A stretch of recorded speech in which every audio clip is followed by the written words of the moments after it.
Hello scientists, it's Miss Sarah here at Moon Library, and today we're going to do some experiments using baking powder and baking soda.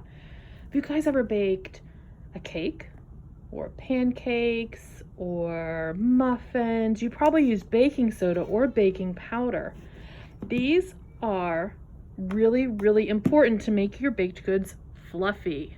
Have you ever made pancakes and noticed the air bubbles coming up as they cook?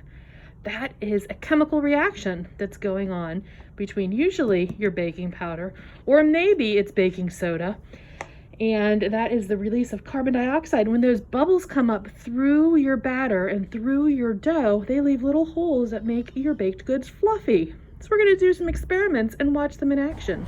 In your kit, you're going to have some baking soda, baking powder, a small bottle of water, some vinegar, grape juice, some little paper cups, a straw, and a piece of tissue paper. The first thing we're going to do is experiment with water. So take 2 of your little paper cups and some of the water out of your container. We're going to fill this about halfway full, halfway into your cup. Next thing we want to do is to see what happens when we add baking soda to water or baking powder. I'm going to start with baking powder here. And just take whatever kind of spoon you have at home, take a little spoonful, add it to 1 of your cups of water. And let's take a look and see what happens. What do you see? I see some slow moving bubbles. I see that some is still powdery on top, but I see it slowly bubbling. Now I'm going to see what happens when I add a spoonful of baking soda to the other cup of water.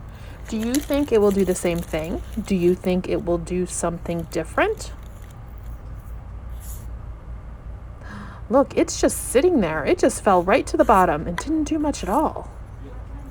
Now we're going to take our vinegar and we are going to see what happens when we add either baking powder or baking soda to our vinegar. So we're going to pour a little bit of vinegar in 1 cup.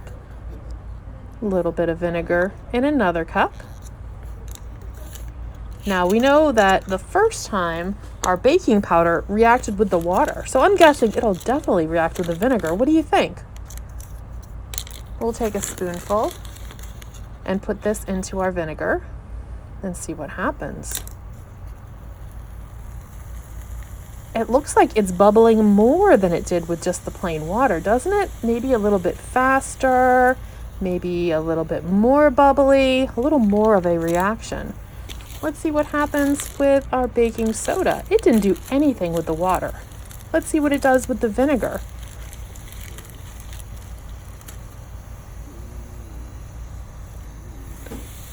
And we have run over that. Look at that explosion that happened. It had a lot of fast bubbles. It had a fast reaction, a quick reaction, a big reaction to the vinegar.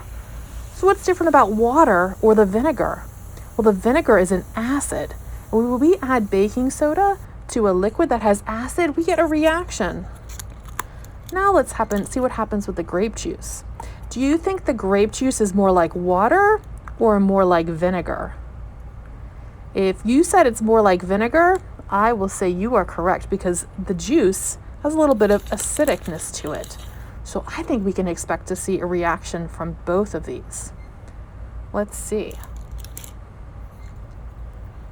There's the reaction with the baking powder. It's still kind of a slow reaction, but it's bubbling. It's getting a little almost thicker.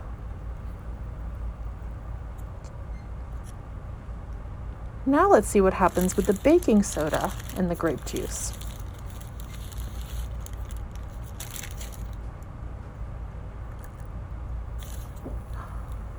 That had much more quick fizzy reaction, not as explosive as with the vinegar, right? I didn't go out of the cup this time.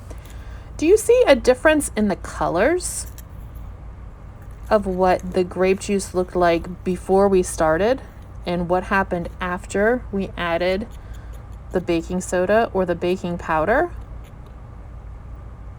I see it looks like a little bit different of a color. Look, it looks kind of gray there. maybe even also a little bit green. And then look, that's the original color of our grape juice.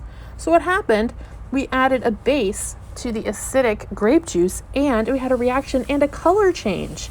It indicated that we had a color change too. And you can go back and take a look at your first experiments to see if anything is still happening, to see if your baking powder is still reacting with the water or with the vinegar.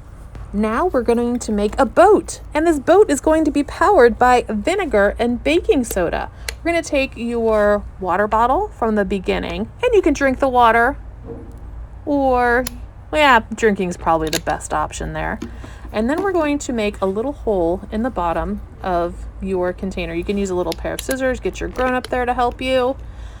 And you're going to need a glue gun, just a low temperature glue gun, and an adult for this part. So I used some scissors to make a hole in the bottom of the container. And then I'm going to put a straw in there. There's a straw in your kit. You want to put it so it's about halfway in, halfway out. And then we're going to seal it with a little bit of hot glue. This will make it so when the cap is on, the only place that anything can escape from this bottle is through the straw. Now we need to add some vinegar to our bottle.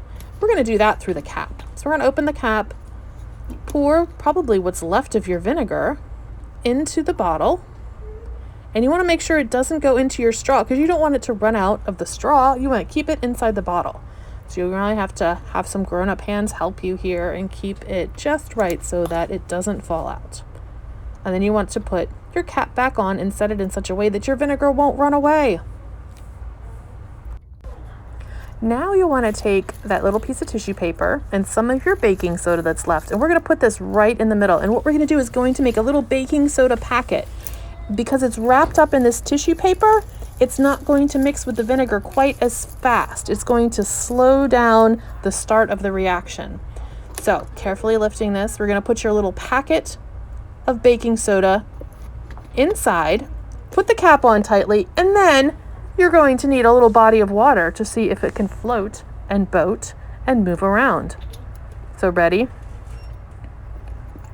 Putting it in, putting the cap on, dropping it in my little tiny container here. And look, as the reaction happens, it needs a place to expand. It needs a place for it to go. And it will make your bottle float and move. Ooh, and look how thick. I just went back to check on my reactions from earlier. Look at the grape juice and the baking powder, and then the grape juice and the baking soda, totally different. Have fun experimenting. See you next time.